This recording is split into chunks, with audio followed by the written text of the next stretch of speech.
Merci. Donc on va prendre le monsieur ici.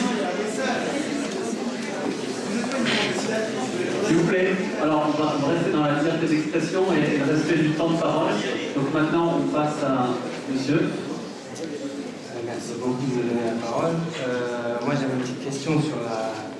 Il y avait le thème de la rupture la rupture sociale, et moi ma question, c'est rupture avec qui? On parle de rupture, on parle de banlieue, donc qu'est-ce que c'est? Et derrière cette question, en fait, moi je me pose la question d'essentialisation. De qui on parle? Qui sont les banlieues? Y a-t-il des zoos? Sont-ils dans des zoos? Ou sont-ils dans des... Où est-ce qu'on peut les voir? Il y a un fantasme qui est assez insupportable, surtout pour une personne comme moi qui travaille avec ce genre de public, en tant qu'éducateur en formation. Donc ça m'insupporte. Et il y a deux choses. Il y a une chose aussi il y a deux choses. Il y a déjà l'écoute. Avec ces jeunes, lorsqu'il y a eu le 7 janvier, il y a eu la minute de silence. Et moi, dans les locaux de la PJJ, on a vu des jeunes, on leur a dit « Oui, faites une minute de silence. » Quoi? Faire une minute de silence? Ça fait 20 ans qu'on ne me laisse pas parler, qu'on ne m'écoute pas, et aujourd'hui, vous voulez que je me taise. Donc en fait, le seul moment où vous me demandez lorsque vous vous intéressez à moi, c'est pour me demander de me taire. Pourquoi je vais me taire? Pour celui qui, mon prophète, je ne sais pas trop ce que c'est le prophète, mais c'est la seule chose qui me reste. Vous le dessinez tout nu, il y a des pédophilies, testicules, excusez-moi la grossièreté, c'est pas du tout mon jargon, et vous voulez que je me taise. C'est là où vous voulez que je me taise. Eh ben non, je ne vais pas me taire. Le jour où vous dites que moi, je ne suis pas quelqu'un, je suis quelqu'un du zoo, je suis quelqu'un qui ne sait pas parler. Eh ben moi, je vais vous dire une chose, j'ai des revendications politiques, j'en ai toujours eu. Lorsqu'il y a eu la Palestine, cet été, il y a eu des morts, qu'est-ce qu'on m'a envoyé? On m'a interdit la manifestation, on m'a envoyé les policiers et les chiens. Voilà ce qu'on m'a envoyé. Et aujourd'hui, vous voulez que je me taise? Tais-toi, ne parle pas. Donc ça, c'est la qualité d'écoute. Et il n'y a pas que la Palestine, il n'y a pas que la Palestine. Vous savez ce que c'est que vivre dans le ghetto? Moi, je ne vis pas dans le ghetto. Alhamdoulilah, comme on dit. Merci beaucoup grâce à mes parents. Mais cette réalité, je la connais de près. Et vous savez ce que c'est que vivre en banlieue? Vous sortez de chez vous, c'est Eddie qui sort de chez lui, il n'a pas de manteau. Il n'a pas de manteau. En France, il y a des enfants des jeunes qui n'ont pas de manteau. En France, il y a encore des jeunes, qu'est-ce qu'il y a aussi en France? Des jeunes qui sortent, qui n'ont pas mangé. En France, il y a un jeune qui s'appelle Dimitri, un Français, pas adepte de la cause palestinienne, non, un Français de souche, selon certaines personnes comme Hollande. Qu'est-ce qu'il a, Dimitri? Il cherche du travail. Et pour chercher du travail, il faut qu'il ait une tenue décente. Et qu'est-ce qu'il fait pour avoir une tenue décente? Il fait du 45. Il prend les chaussures de son petit frère qui fait du 41 pour pas venir avec des chaussures trouées au travail. Et vous voulez que je me taise? Vous voulez que je me taise pendant une minute? Eh ben non, je suis ni Charlie, je ne suis pas cette France-là, je ne suis pas cette récupération. Parce que même les hommes politiques qui me demandent de me taire, qui déballent les tapis rouges pour des dictateurs, dictateurs comme Sisi, des dictateurs qui tuent des personnes. Je suis parti en Égypte, et je ne vais pas m'escrapoler, je reste sur mon sujet. Des dictateurs comme Hollande, lapsus, des Hollande qui laissent passer des dictateurs, Sarkozy, et je termine là, parce que c'est très important. L'essentialisation et l'écoute. Il y a une essentielle, pour résumer très rapidement, parce qu'il y a l'émotion qui m'emporte très rapidement. Rupture avec qui? Telle est la question. Ne pas essentialiser les jeunes de banlieue, c'est complexe. Il y a des avocats, il y a des SDF, il y a des Français, il y a des immigrés, c'est complexe, c'est une réalité, et c'est la France. Et deuxième chose, écoutez-la. Elle a des revendications, elle n'est pas bête. Elle a des réflexions. Rupture avec qui? Telle est la question. Ne pas essentialiser et penser à écouter. Au lieu de leur demander de parler, il faut apprendre à se taire. Merci beaucoup.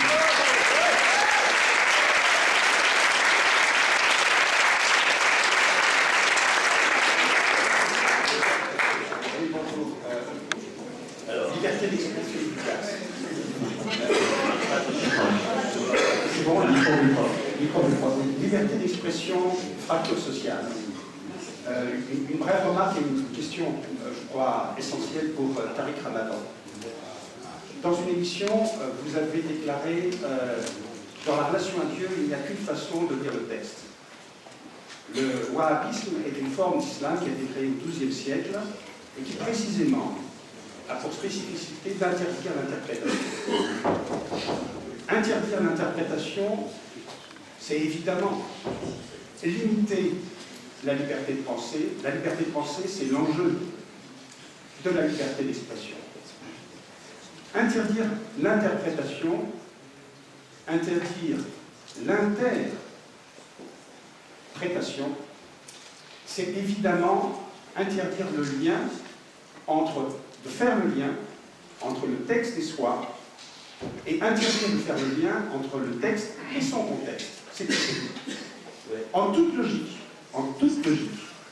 ceci conduit à un repli de soi passif identitaire et à une fracture sociale. Aujourd'hui, il n'y a pas de hasard. Dans le monde des livres, il y a une invitation à lire un livre qui s'appelle « Plaidoyer pour la fraternité » de Abdelnour Bidar, qui plaide, je cite, pour un islam qui autorise l'interprétation et qui énonce 10 propositions concrètes pour, je cite, casser la logique des ghettos et de l'ignorance. Ma question à Tariq Ramadan, que pensez-vous de ceci et plus précisément, que pensez-vous du Bouavansi? Merci beaucoup. On va prendre madame au fond qui veut lever la main. Si ce n'est pas madame qui est derrière, c'est madame qui est devant.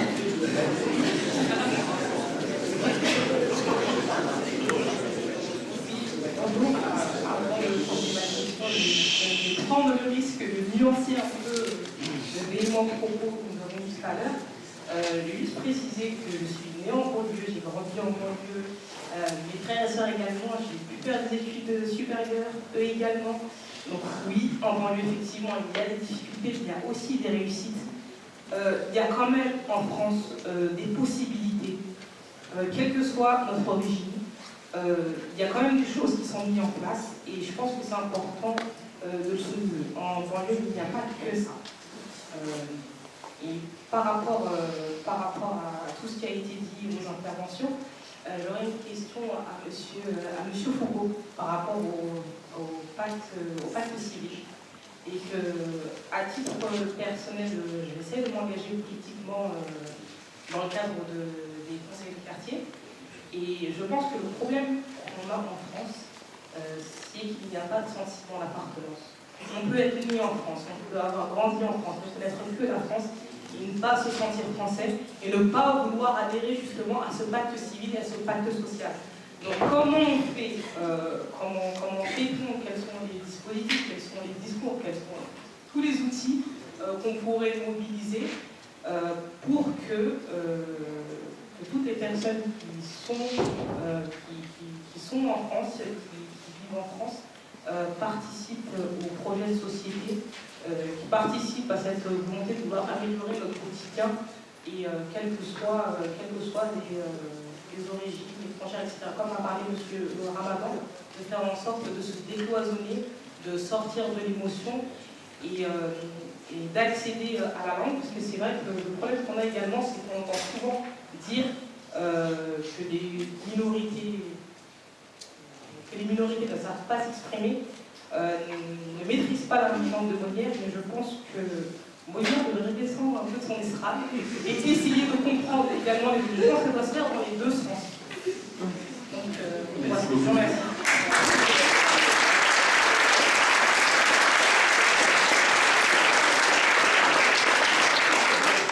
Donc, nous arrivons sur la fin déjà de cet après-midi tous ensemble. Je me tourne vers les organisateurs, notamment Jamila. J'avais prévu d'arrêter à 5h10. Alors évidemment, on va prendre le temps de la réponse des intervenants. Je ne vois pas Jamila ou d'autres personnes de l'organisation. Est-ce qu'on peut, Jamila, je vois maintenant, est-ce qu'on peut dire qu'on essaie de terminer vers 5h20 et que derrière on aura le temps de prendre un pot, qu'on ne sera pas mis dehors par le musée social? Oui. D'accord, très bien. Merci. Alors je sais qu'il y a beaucoup de frustrés dans la salle, il y a beaucoup de mains partout, et donc je vais laisser le privilège de la réaction à nos 4 brillants intervenants qui portent des choses très fortes, qui veulent nous mettre en action, je crois. Et donc voilà, c'est le moment à la fois de rebondir sur sur ces interpellations. Et éventuellement, si vous en aviez, tracer des pistes d'action pour vous-même, pour les actions, pour les institutions que vous représentez, pacte civique ou autre. Voilà, donc qui est-ce qui veut prendre la parole? Monsieur Madame. Écoutez, comme une réaction immédiate, vous m'avez interpellé directement, donc je réponds directement, puis ensuite j'irai vers ma conclusion par rapport à ce qu'on vient d'entendre. Je pense que vous faites erreur sur ce que j'ai dit lors de l'émission dont vous parlez. Ce que j'ai dit, c'est quand on est dans une démarche religieuse, on prend le texte au sérieux. Je n'ai pas dit qu'il y avait qu'une seule interprétation, ça fait à peu près 35 ans de ma vie que je dis le contraire. Et que je dis qu'en fait, il y a un seul texte et diverses interprétations, et qu'il faut que les musulmanes et les musulmans comprennent qu'il y a diverses interprétations qui sont acceptables. Après, il y a des interprétations qui ne le sont pas. Comme par exemple, je le dis, n'importe quel discours qui justifierait au nom de l'islam, par exemple, quelque chose comme l'antisémitisme est anti-islamique. Point, pas de discussion. Donc là, je sors de quelque chose qui est la diversité acceptable. Par contre, des littéralistes, des réformistes, des mystiques, des rationalistes, ça fait partie de la tradition. J'ai un livre qui sort sur l'éthique musulmane et qui parcourt toutes les traditions, les lectures philosophiques de la philosophie grecque, toutes ces interprétations. Donc, malheureusement, le discours médiatique a voulu faire de ma parole l'idée que j'intervenais ou que je ne soutenais qu'une seule interprétation et exactement le contraire. Et je dis même qu'il faut un dialogue intra. Donc, premier élément, sur le wahhabisme, ce qui est en fait le vrai nom scientifique, c'est le salafisme. Je suis de ceux qui disent que le littéralisme est un des éléments de la pensée dogmatique. J'aime les gens qui prennent les textes au sérieux, j'ai de la peine avec les gens qui lisent littéralement les textes sans les contextualiser historiquement. Donc ça, c'est un premier élément. Vous avez fait référence à Abdelnour Bidar, qu'il y a certaines réflexions qui sont intéressantes et qu'il faut entendre. J'ai plus de peine avec quelqu'un qui dit aux musulmans, quand vous jeûnez, vous êtes dans une pensée mortifère. Parce que le jeûne est quelque chose de mortifère. Je pense que quelqu'un qui dit quelque chose sur le souci, c'est un tout petit peu problématique. Je veux dire, quand je jeûne, je suis mortifère, j'ai compris le contraire. J'avais plutôt l'impression que le jeûne m'élevait spirituellement plutôt qu'il appelait à la mort de mon corps. Mais c'est une interprétation commune. Donc en l'occurrence, là, il y a des débats. Mais là, voyez comment la nuance. Moi, je ne suis pas de ceux qui vont diaboliser un être sur une pensée. Je pense qu'il y a, même chez les littéralistes, il y a des choses très très intéressantes. Les gens qui prennent les textes littéralement au sérieux, c'est intéressant. On peut être contre leur interprétation, mais c'est toujours intéressant d'entendre ce qu'ils ont à dire. Toutes les interprétations, pour moi, sont intéressantes. Je ne disqualifie personne dans ce débat. Personne. Même celui qui a le doute, même celui qui est agnostique, même celui qui rejetterait, je pense qu'il faut que nous œuvrions à cela. Donc ça, c'est ma position. Et s'il vous plaît, si je pouvais vous inviter, par rapport à ma pensée, à ne pas réduire ma pensée à ce que certains journalistes qui ont lu une ligne et demie de mon texte me font dire, mais effectivement, je veux dire, ça fait... Moi, j'ai un énorme... Je ne réduis à rien du tout, je rappelle simplement la phrase, mot j'ai jamais dit ça. et je donnerai à Luc le lien pour que chacun puisse gagner. Je vous parie sans pizza que j'ai jamais dit ça.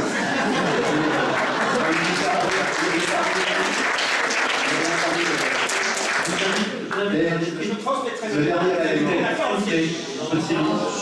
Voilà, je vous invite, messieurs, Je termine juste par rapport. ce que je vous invite, c'est à prolonger l'invitation au Paris. Il y a 100 pizzas en jeu. Je ne sais pas si tu peux faire ce pari avec M. Ramadan, qui t'engage là-dessus. Et puis voilà, le dialogue continue entre vous. C'est une manière d'étendre l'action. Je vous promets que si je perds le pari, je les paye les 100 pizzas, mais si vous perdez, je vous offre. Ça sera cadeau. Voilà. Et donc, en l'occurrence, juste il y a une chose qui a été dite, encore une fois, je vous remercie de cette prise de parole émotive et émotionnelle, parce que je pense qu'il est aussi important qu'on entende ce ressenti-là dans ce que vous avez dit, parce que l'idée qu'il ne faut pas, absolument pas, essentialiser la banlieue. Je vais même vous dire une chose, ça fait 30 ans que je dis que l'intégration, contrairement à ce qui se dit en France, est en train de fonctionner. Parce qu'en fait, sur le plan religieux et culturel, pourquoi? Parce qu'en fait, des jeunes comme vous, dans l'expression, ou comme mademoiselle qui parlait tout à l'heure, sont en train de sortir du ghetto social. Ils sont en train d'être visibles à l'extérieur. Et qu'en fait, c'est ça qui est en train de gêner plein de gens. Ils avaient l'impression qu'ils n'en sortiraient pas. Ils avaient l'impression qu'ils ne s'exprimeraient pas. Et aujourd'hui, dans la langue de Molière, aussi bien maîtrisée que tous les Molières du monde, eh bien, nous sommes en train de voir une jeunesse qui va et qui est en train de s'exprimer, qui est là déjà. Et donc ça me paraît être en fait le contraire du discours qu'on dit en France. La répétition, ça marche pas, ça marche pas. C'est pas vrai. Ce qui ne marche pas en France, c'est l'intégration par le social. Mais l'intégration culturelle, l'intégration par la langue, l'intégration par le religieux, elle a fonctionné. Les Français de confession musulmane n'ont aucun problème avec la loi française. Ils n'ont aucun problème avec la laïcité, si on applique la laïcité égalitairement qu'aux tous de la même façon, et non pas à géométrie variable. Donc ça, il faut que ce soit un discours qui soit extrêmement clair. Et ça m'amène au dernier élément, c'est-à-dire qu'à partir du moment où on a fait ce constat-là, moi, ce que j'appelle le nouveau nous aujourd'hui, ce sentiment d'appartenance, je me suis battu pour dire qu'on n'a aucun problème avec la loi française. Mais moi, aujourd'hui, j'ai compris une chose, c'est pas une question de loi. C'est que même si vous avez le passeport français, même si vous parlez le français comme la France attend de vous que vous parliez la langue, c'est pas ça le problème. Aujourd'hui, ce qui est en train de se passer, c'est qu'on est en train de créer un espèce de statut informel de citoyen étranger. C'est-à-dire qu'on a le passeport, on a la langue, mais on est tout le temps assigné à la différence. D'origine immigrée après 4 générations. D'origine immigrée. Comme la dame, par exemple, elle dit « Je suis française, mais d'origine malgache ». Non, je suis française et d'origine malgache. Et d'ailleurs, j'ai cette richesse, c'est pas « mais ». Le « mais » dit, ça enlève quelque chose. Le « et » dit, ça rajoute de la richesse. J'aimais beaucoup ce que disait Boubacar, le sociologue, quand il disait, et il répétait ceci, « Je ne suis pas issu de l'immigration, je suis héritier